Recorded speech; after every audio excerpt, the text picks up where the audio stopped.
where fashion meets fit. It is the voice of Indiana County. It's WCCS 101.1 FM, AM 1160, WCCSradio.com.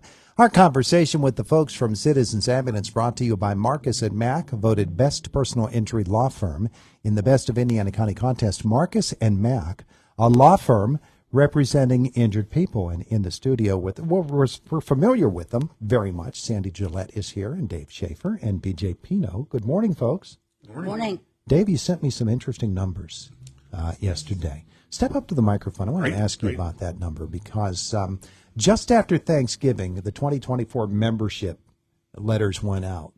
You've had a pretty phenomenal response so far, haven't you? Yes, that mailing went directly to our current members. We've had 45% return in 6 days of processing the mail. So that's a great track record. It shows the relationship that Citizens has with its member base in the local communities that we do serve, which basically is Indiana County in regards to that. So very appreciative of everyone that has given. Look forward to those that are going to continue to give through the drive. Mail will process for probably another 3 or 4 weeks, but we always take in memberships anytime. Those also in regards to donations that have come in, we're over half of what we had actually budgeted in the first 6 days of dollars in the door of donations on top of our regular applications, our memberships. So that's a great start, but it's only a start. Correct. Yeah. Moving forward, we certainly would love to double our membership base every year as we try. Unfortunately, it's not worked in the past. We've done a few different things this year. We've gotten you guys on board with some advertising during the football season, high school football and whatnot, some IUP games as well in regards to that. But we also have information on how to reach out to us now and get your membership application. We'll learn about that through the course of our conversation. Sandy, good morning to you. Good morning. Always happy to be here, Todd. Thank you. Our pleasure. And while the numbers are encouraging, that's one of the things about that is that's members on the current list. That's correct. We need to add to that list, don't we? We do. And we really debated sending out a mass mailing. And given the cost, we don't have the finances to do that. Mm-hmm. So that's why we have to reach out to people, other means. And as Dave shared, one thing that we did this year, we went to Facebook. And we are on Facebook, Citizens Ambulance Services, on Facebook, and there's a button that you can click, and it'll take you in from there. So it makes it easier for those that don't get an application. We don't have a problem sending an application if you want one, and you just call our office at 724-349-5511. You can also visit our website at www.citizensambulance.org, and there is a button on the left of that screen that says donate now. The old-fashioned way. Yeah. Yeah. If you wanted to, you could even bring someone we'd put on our lobby table there, and folks could stop by and pick them up. However we can. We need to get them into the hands of people. Correct. And then wait for the response. Because, Sandy, we know how important Citizens Ambulance is. It is so important. And this year, we don't have the luxury of what we did last year with the fundraising through local businesses and very generous donors. So we're actually depending on memberships and municipalities. Mm-hmm, absolutely. Let's bring BJ Pino into this conversation. We have talked with him down through the years, all of you down through the years. And BJ, Citizens Ambulance is not only historically here in Indiana County a pioneering organization. Nationwide, Citizens Ambulance stands right at the top of the organizations that have actually led a local community-driven ambulance service. That's true. And some of the things that Citizens pioneered over the last 60 years, which is, by the way, in 2024, we'll be celebrating our 60th year of existence. Wow. That's pretty remarkable for an organization such as that. But we've been blessed over the years with some pretty fine folks, and both administratively and as far as people in the field, they're second to none. And I know that's easy for me to say, but it really is true. They're great clinicians. We have a great group of clinicians that they're passionate about what they do, and they really do speak the language when it comes to their number one priority is patient care. But all of that innovation and all of that historic value is nice, and it is wonderful to be recognized. But it is also somewhat, and we were just discussing this, it's somewhat frustrating for us to see the condition of healthcare as a whole. Our needs are great. Our needs are always people, and our needs are always money. Mm-hmm. And we really need to come to some sustainable solution for both. The folks that are in the field, they're no different than any other aspect of healthcare. They're highly trained. They deserve that recognition, and they deserve to be able to have a good life as a result of it, because it's hard work, and it's sometimes very unpleasant work. Mm-hmm. But where would we be without public safety? Absolutely. Whether it's EMS, which is what Citizens is all about, or look at police. Look at our brothers and sisters in the fire service.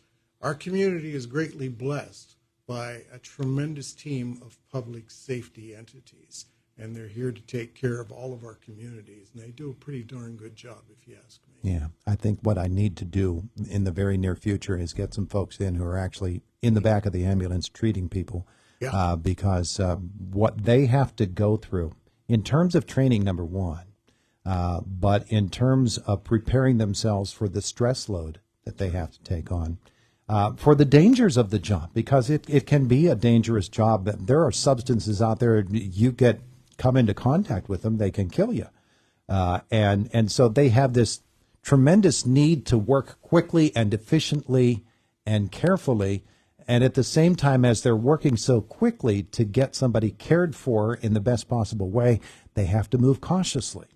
And be slow and deliberate in order to ensure that everybody remains safe. It's just a tremendous calling, and you've got some wonderful folks who are fulfilling that mission. It's just, to me, a fascinating thing, but it's heroic, Sandy. I was really pleased last week to be a part of, we presented proclamations to our employees that were involved with the mass casualties at Chevy Chase back in October. Mm-hmm. And these folks, it's evident they're a team. They joked with one another. They made contact with one another. You could tell they were a team. And we were so proud to do that for what they did. We think back to that night, and any of the three of you can talk about this. Obviously, no station is equipped to answer a call in which 8 people have been shot, especially when you're in a small town like this. But all of a sudden that call comes in, and I would guess that there were a lot of people flying out the door in order to respond to this, and Citizens Ambulance, of course, was right there as the primary response agency, and you had folks that were just immediately in action, who were maybe and most likely sound asleep in their beds at night, mm-hmm. and all of a sudden the call comes, and there's no phone booth anymore for them to jump into and change into their Superman costumes. They just got to go. Every resource that we had available was used, and it was a situation that was extremely well managed. Mike Dunn was the officer in charge, and he received that proclamation mm-hmm. also. Just tremendous work on his behalf of making sure that everything that the crews that were physically responding had what they needed. Mutual aid was immediately put into motion, where we had services coming into our service area so we could take care of this, because while we're taking care of this, other things are going to happen in our communities. So that, plus we needed some backup so that we'd have adequate transportation to get all these patients taken care of. But I think the key was we took care of 7 people 34 minutes. in 34 minutes from time that received that call till they were actually in the hospital where they needed to be or on their way to a trauma center. That's pretty remarkable in a rural setting. Just think of that.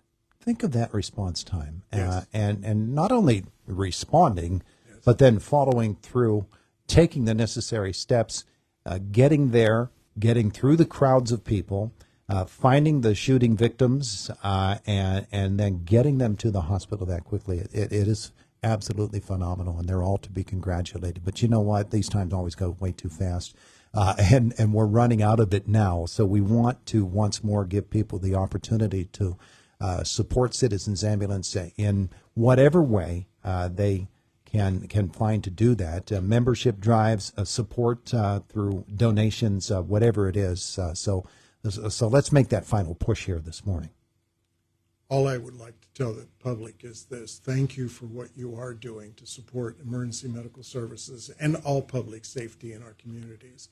But it's time for all of us to step up. I know that we read the banners in front of the fire station just coming in this morning. Please support our drive. Everybody is asking for that support. But I think it's just time for us to all realize while we're working for sustainable solutions, we've got great people in government and everybody else working with us to make this sustainable and to try to keep it available to our communities. But you know what? It's going to take all of us, each and every one of us, to buy into this and to make sure that it can be sustained. So it costs money to do that. And that's why we're asking the support of everyone to help us make this happen. Citizens Ambulance Service on Facebook, citizensambulance.org on the web, and you can also give them a call at 349-5511 or just stop by at 805 Hospital Road in Indiana for your membership application. And folks, we've had a great start to the campaign this year. Let's keep it rolling.